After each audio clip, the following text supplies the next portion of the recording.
धाकड़ खबर, बेखौफजुमा बेबाक अंदाज।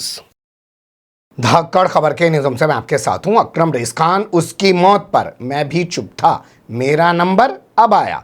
मेरी मौत पे आप भी चुप हो, अगला नंबर आपका है। आज शेर को, इन लाइनों को कुछ दूसरे अंदाज में पढ़ने समझने की जरूरत है। उसकी मस्जिद हड़पने पर, जी हां, उसकी मस्जिद हड़पने पर मैं भी चुप था, मेरा नंबर अब आया। मेरे मंदिर हड़पने पर, जी हां, मेरे मंदिर हड़पने पर आप भी चुप हो, अगला नंबर आपका है। ये बात जो कही जा रही थी चिल्ला चिल्ला कर तमाम दानिश्वरों के जरिए, तमाम बुद्धिजीवियों के जरिए, कि सरकार आज मुसलमानों की जमीन हड़प रही है, उनकी मस्जिदें, उनकी दरगाहें, उनके खानकाहें, उनके कब्रिस्तान, उनकी ईदगाहें हड़प रही है, वक्फ कानून लाकर वो किसी को भी नहीं छोड़ेगी। ये बात आज सच साबित हो रही है। सरकार ने जैन समुदाय के मंदिर पर बुलडोजर चला दिया है। भारतीय जनता पार्टी के कई विधायक और बड़े बड़े मंत्री उसमें शामिल बताए जा रहे हैं। जैन समुदाय सिर्फ एक मंदिर पर हुई कार्रवाई के बाद होश में आ गया है और सड़कों पर निकल आया है। सड़कों पर उनका रेला देखकर आपके रोंगटे खड़े हो जाएंगे। लेकिन दल्ला मीडिया अभी भी तलवे छोड़कर शायद कुछ और चाटने चूसने में लगा हुआ है। यही नहीं, ईसाई समुदाय के अंदर भी अपनी जमीनों को बचाने के लिए जागरूकता देखी जा रही है। कैसे और क्या हुआ है, पहले तस्वीर देख लीजिए, आप समझ जाएंगे।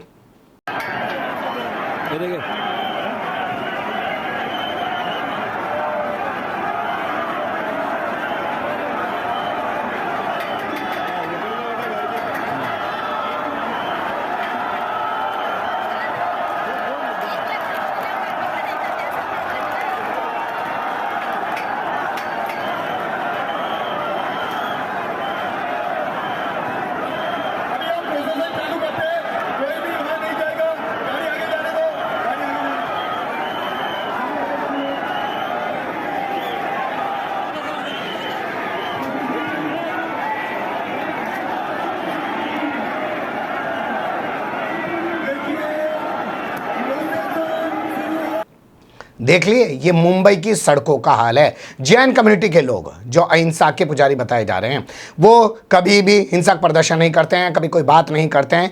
ये अलग बात है कि अल्पसंख्यक हैं इस देश के अंदर, लेकिन कभी अल्पसंख्यकों के साथ खड़े होते हुए आपको उस तरीके से नजर नहीं आएंगे जैसे सिख कम्युनिटी के लोग जब मुसलमानों के साथ कुछ हो रहा हो, ईसाइयों के साथ कुछ हो रहा हो, डट कर खड़े हो जाते हैं। या सिखों के साथ कुछ हो रहा हो तो मुस्लिम कम्युनिटी खड़ी हो जाती है, या ईसाई के साथ कुछ हो रहा हो तो सिख और मुस्लिम खड़े हो जाते हैं। वैसे जैन कम्युनिटी के लोग खड़े हुए नजर नहीं आते, लेकिन कहा जाता है कि कम्युनिटी सबसे ज्यादा देश के कारोबार पर असर डालती है। इनका सबसे बड़ा योगदान है भारत की आर्थिक व्यवस्था चलाने में। तो ये लोग अब सड़कों पर उतरे हुए हैं, और वो भी मुंबई की सड़कों पर उतरे हुए हैं। और जैसा कि आप जानते हैं कि मुंबई हमारी आर्थिक राजधानी कहा जाता है। क्यों सड़कों पर उतरे हैं, अब आपको बता देते हैं। यहां से भी खबरों को देखना शुरू कर दीजिए।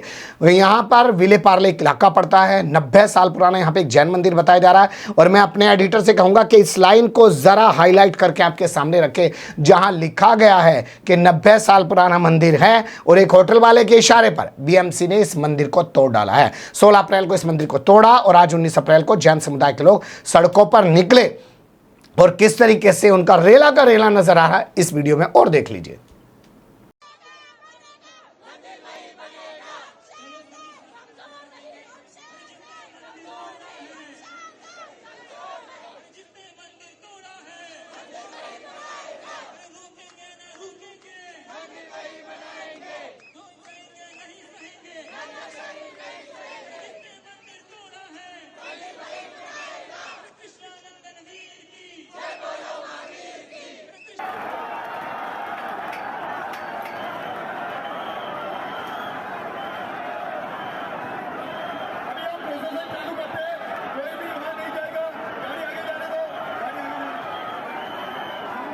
जी हाँ, जैन समुदाय जबरदस्त गुस्से में नजर आ रहा है। उनकी जो महिलाएं हैं समाज की, वो भी इस पूरे मामले को लेकर सामने आ गई हैं। वो ये, भैया अपने आप को बचाना है ना, तो सबको आना पड़ेगा। और लेकिन अब इनको कोई नहीं कहेगा कि मुस्लिम कम्युनिटी की महिलाएं हैं, शाहीन बाग बना के बैठ गई हैं, ये तो वो करती हैं, तो वो करती हैं।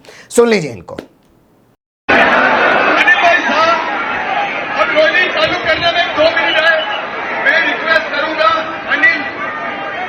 पार्ला विजय पार्ला ईस्ट जैन समाज की तरफ से जोरदार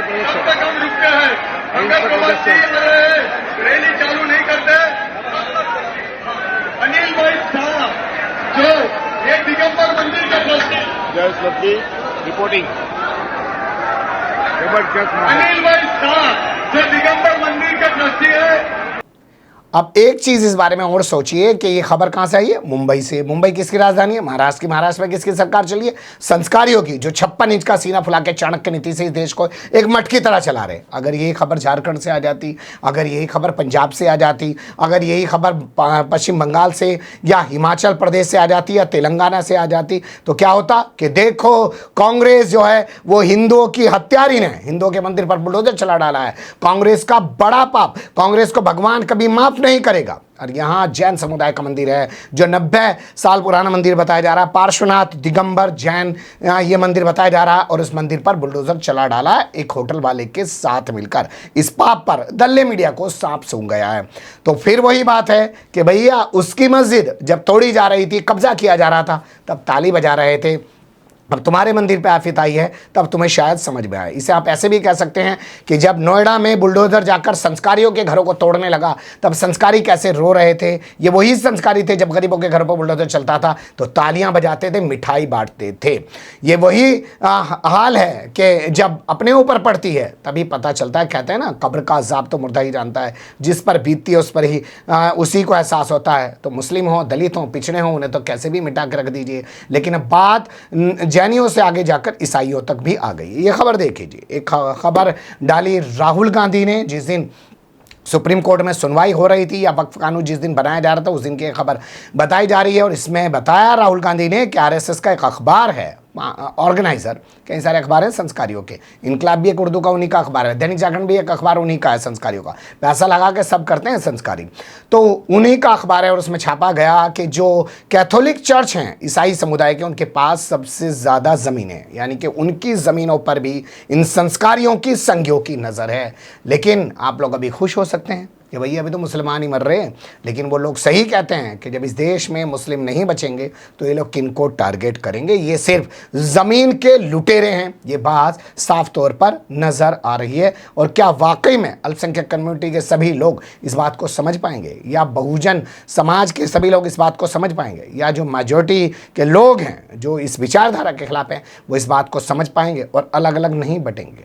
फिलहाल के लिए भी इतना ही। कमेंट्स के रूप में आप लोग अपनी राय दे सकते हैं, खबर को लाइक कर सकते हैं, चैनल को सब्सक्राइब कर सकते हैं और ज़्यादा से ज़्यादा हमारी खबरों को शेयर कर सकते हैं। फिर ऐसे ही किसी सुलगते हुए या उलझते मुद्दे लेकर मैं आपके सामने हूँगा हाजिर। फिलहाल अभी मुझे दें इजाज़त।